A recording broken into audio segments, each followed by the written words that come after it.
Bakunzi ba Legend Update Pro, ikaze muri episode ya gatatu ya True Story ishavu ry'urukundo. Uyu munsi tugiye kurebera hamwe umunsi icyizere cya Queen cyahindutse umuyonga n'umunsi urukundo rwashyinguwe burundu mu mujyi wa London. Igice gishize twasize Queen afashe telefone ya Kevin, yasanze amafoto n'ubutumwa bw'urukundo Kevin yandikiranye n'umugore w'umuzungukazi ufite imyaka isaga 60. Ariko icyashinguye Queen kurusha ibindi ni ubutumwa Kevin yari yarandikiye uwo muzungukazi.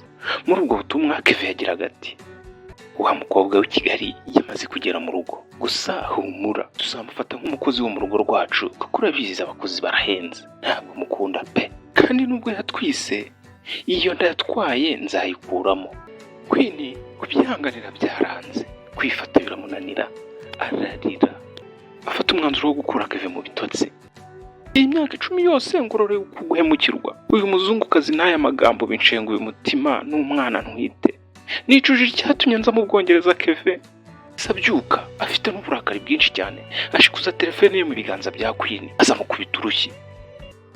Kuva uwo munsi inzu yahindutse ikuzimu.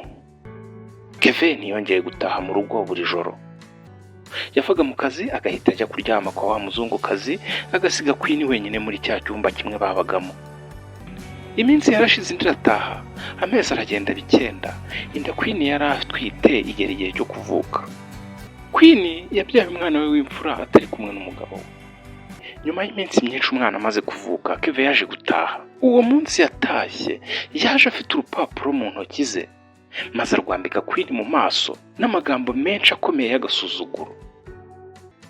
Ese urwo rupapuro Kevin yahaye Queen rwari rwanditseho iki? N'aya magambo akomeye se Kevin yabwiye Queen nyuma yo kumubona we n'umwana atifuje ko yabaho? Ibi byose n'ibindi by'amatsiko tuzabirebera hamwe mu gice gikurikiraho.